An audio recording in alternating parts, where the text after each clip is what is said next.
حدیث نمبر 144۔ حضرت عبداللہ بن عمر رضی اللہ تعالیٰ عنہ سے روایت ہے کہ رسول اللہ صلی اللہ علیہ وسلم نے ارشاد فرمایا، قیامت سے پہلے دجال نکلے گا اور وہ 40 تک ٹھہرے گا۔ اس حدیث کی روایت کرنے والے صحابی حضرت عبداللہ بن عمر رضی اللہ تعالیٰ عنہ فرماتے ہیں کہ میں نہیں جانتا کہ رسول اللہ صلی اللہ علیہ وسلم کا مطلب 40 سے 40 دن تھے یا 40 مہینے یا 40 سال۔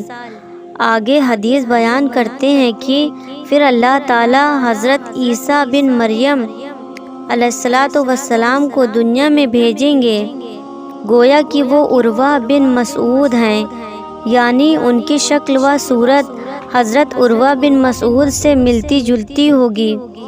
وہ دجال کو تلاش کریں گے اور اس کا تعاقب کریں گے اور اس کو پکڑ کر اس کا خاتمہ کر دیں گے۔ پھر 7 سال تک لوگ ایسے رہیں گے کہ 2 آدمیوں کے درمیان بھی آپس میں دشمنی نہیں ہوگی۔ پھر اللہ تعالیٰ ملک شام کی طرف سے ایک خاص قسم کی ٹھنڈی ہوا چلائیں گے، جس کا یہ اثر ہوگا کہ روئے زمین پر کوئی ایسا شخص باقی نہیں رہے گا جس کے دل میں ذرہ برابر بھی ایمان ہو۔ بہرحال اس ہوا سے تمام اہل ایمان ختم ہو جائیں گے، یہاں تک کہ اگر تم میں سے کوئی اور شخص کسی پہاڑ کے اندر بھی چلا جائے گا تو یہ ہوا وہاں تک پہنچ کر اس کا خاتمہ کر دے گی۔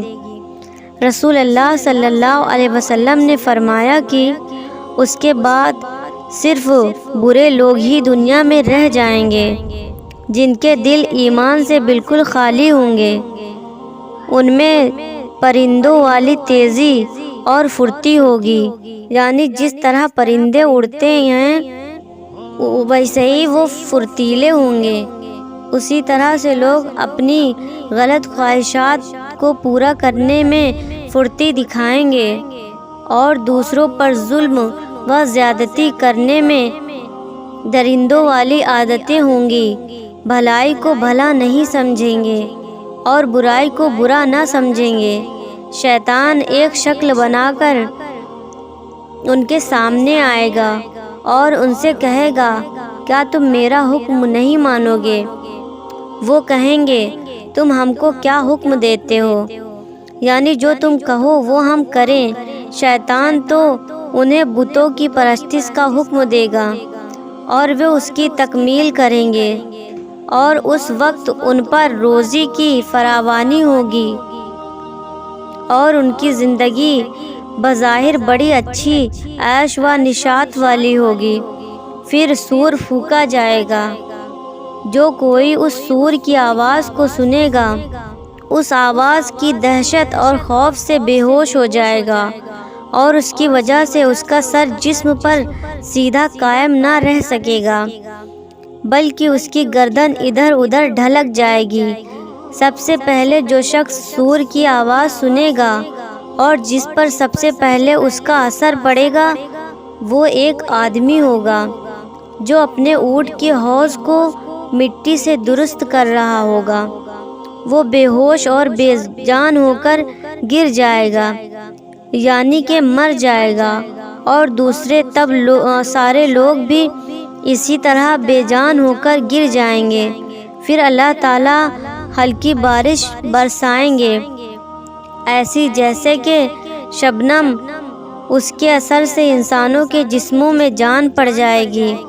پھر دوسری مرتبہ سور پھونکا جائے گا تو ایک دم سب کے سب کھڑے ہو جائیں گے اور چاروں طرف دیکھنے لگیں گے۔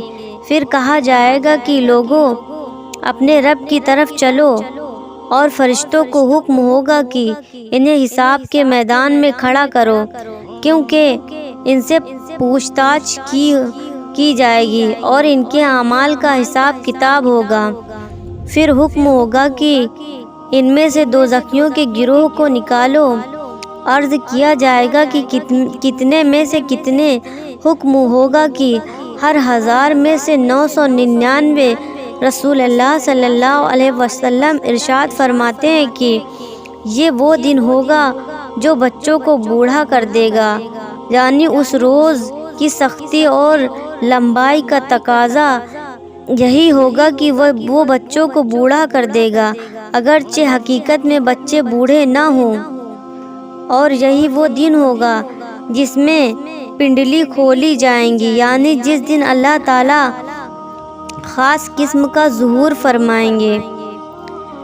ایک اور روایت میں اس طرح ہے کہ جب صحابہ کرام رضی اللہ تعالیٰ عنہ سے سنا کہ 1000 میں سے 999 جہنم میں جائیں گے تو اس بات سے وہ اتنے پریشان ہوئے کہ چہروں کے رنگ بدل گئے۔ اس پر آپ ارشاد فرماتے ہیں کہ یہ وہ دن ہوگا جو بچوں کو بوڑھا کر دے گا، یعنی اس روز کی سختی اور لمبائی کا تقاضا یہی ہوگا کہ وہ بچوں کو بوڑھا کر دے گا، اگرچہ حقیقت میں بچے بوڑھے نہ ہوں۔ اور یہی وہ دن ہوگا جس میں پنڈلی کھولی جائے گی، یعنی جس دن اللہ تعالیٰ خاص قسم کا ظہور فرمائیں گے۔ ایک اور روایت میں اس طرح ہے کہ جب صحابہ کرام رضی اللہ تعالیٰ عنہ نے سنا کہ 1000 میں سے 999 جہنم میں جائیں گے تو اس بات سے وہ اتنے پریشان ہوئے کہ چہروں کے رنگ بدل گئے۔ اس پر آپ رضی اللہ تعالیٰ عنہ سے ارشاد فرمایا، بات یہ ہے کہ 999 جو جہنم میں جائیں گے وہ یاجوج ماجوج اور ان کی طرح ففکار و مشرکین میں سے ہوں گے، اور 1000 میں سے ایک جو جنت میں جائے گا وہ تم میں سے اور تمہارا طریقہ اختیار کرنے والوں میں سے ہوگا۔ حدیث نمبر 145۔